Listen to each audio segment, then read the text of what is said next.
High আসসালামু আলাইকুম everyone. আশা করি সবাই ভালো আছেন। আল্লাহর রহমতে আমিও ভালো আছি। আজকে আমি আপনাদের সাথে শেয়ার করব খুবই মজার একটা রেসিপি। এইখানে দেখতে পাচ্ছেন জালি কুমড়া।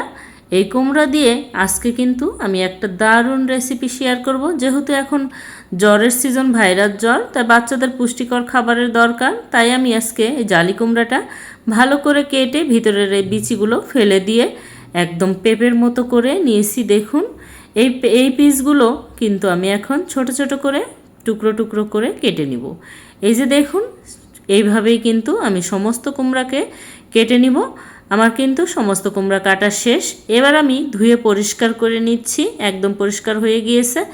এখন আমি এই যে মুরগির মাংস নিয়েছি ধুয়ে পরিষ্কার করে। এখন এই পাত্রে দিয়ে দিব আমি সরিষার তেল। আজকে কিন্তু রান্নাটা সরিষার তেলেই করব।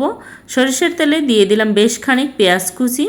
যেহেতু এখন ভাইরাস জ্বর বাচ্চাদের, তাই এই পুষ্টিকর খাবারগুলো খাওয়ালে কিন্তু ওদের শরীরে খুবই উপকার হবে। যেহেতু মুরগির মাংস শুধু খেলে আর পুষ্টির অভাব হবে, আর সবজিটা যেভাবে খাওয়ানো যায় এভাবে কিন্তু আপনারা খাওয়াতে পারেন। আমি এইখানে দিয়ে দিয়েছি আদা রসুন বাটা আর জিরা বাটা, আর দিয়ে দিচ্ছি লবণ পরিমাণ মতো। এবার দিয়ে দিচ্ছি মরিচের গুঁড়ো আর হলুদের গুঁড়ো।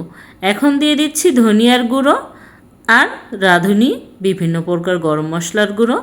আর এখানে দিব এলাচ, দারচিনি, লবঙ্গ, গোলমরিচ, তেজপাতা আর কাঁচামরিচ। এ দিয়ে এবার ভালো করে কষিয়ে নিব। মশলাটা আগে থেকে ভালো করে কষিয়ে নিলে তবে এই রান্নার টেস্টটা ভালো হয়। আপনারা নতুন রাঁধুনি বা ব্যাচেলর যারা, তারা কিন্তু খুব সহজেই এইভাবে রান্না করতে পারেন। দেখবেন ভালো লাগবে ইনশাআল্লাহ। এইভাবে সবজি দিয়ে কিন্তু মুরগির মাংস রান্না খুবই টেস্টি হয়। আপনি লাউ, চাল কুমড়ো, পেঁপে বা বিভিন্ন ধরনের সবজি এইভাবে ইউজ করা যায়। আপনি কাঁচা মিষ্টি কুমড়াও ব্যবহার করতে পারেন। এইভাবে কিন্তু খাইলে খুবই ভালো এবং উপকার হয় শরীরের জন্য। যেহেতু আর এখন এই সিজনে সবারই জ্বর সর্দি লেগে থাকে, মুখে রুচি থাকে না। এইভাবে কিন্তু আপনারা রান্না করতে পারেন। মশলাটা ভালোভাবে কষানো হয়ে গিয়েছে। মুরগির মাংসটা দিয়ে দিয়েছি আর কিছু কাঁচা পেঁয়াজ কুচি। এ দিয়ে এবার ভালো করে কষিয়ে নেব। আমি আগেও বলেছি মশলা কষানোর উপরে ডিপেন্ড করে কিন্তু টেস্টের। আগে থেকে ভালো করে মশলাটা কষিয়ে নিতে হবে। এবার আমি সমস্ত মশলাগুলি মাংসের সাথে মিশিয়ে কিছুক্ষণ ঢাকনা দিয়ে রান্না করে নিব। কিছুক্ষণ পরে আবার ঢাকনা তুলে আমি কিন্তু এপিট ওপিট ভালো করে নেড়ে দিব। মশলাটা ভালোভাবে কষানো হবে এবং মাংসের ভিতরে কিন্তু মশলাগুলো খুবই ভালোভাবে প্রবেশ করবে। আর এইভাবেই কিন্তু বারবার ঢাকনা দিয়ে ঢেকে ঢেকেই রান্না করতে হবে। আগে ঝোল দেওয়া যাবে না। মাংসটাও কষানো হবে এবং ঝোলটাও কিন্তু অটো ছেড়ে দেওয়া শুরু করে দিয়েছে। আমি কিন্তু এখনও কোনো পানি ব্যবহার করিনি।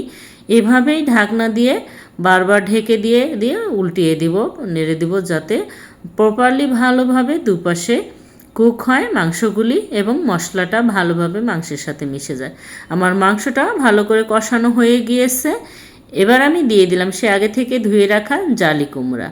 এবার আমি আবারও ভালোভাবে মিশিয়ে নেব এই মাংসের সাথে, কারণ যত ভালো করে কষানো যাবে ততই কিন্তু এই রান্নার টেস্ট হবে। এই জন্য আমি ভালোভাবে মিশিয়ে আবারও ঢাকনা দিয়ে কিছুক্ষণ রান্না করে নেব।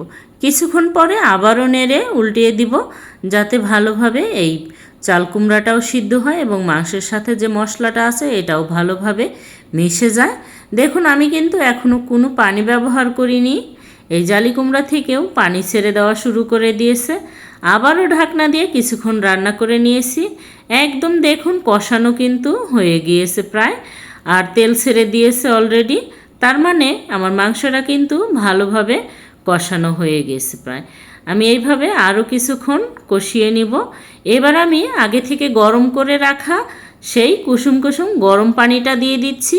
গরম পানি দিলে তাড়াতাড়ি বলক উঠে যায় এবং তরকারির টেস্টটা ভালো থাকে।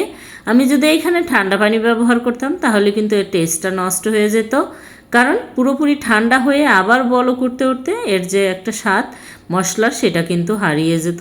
এই কারণে আমি গরম পানি দিয়ে আবারও ঢাকনা দিয়ে কিছুক্ষণ রান্না করে কিছুক্ষণ পরে আবারও একটু নেড়ে চেড়ে দিচ্ছি। আপনারা অবশ্যই এইভাবে ফলো করবেন, দেখবেন ভালো লাগবে ইনশাল্লাহ।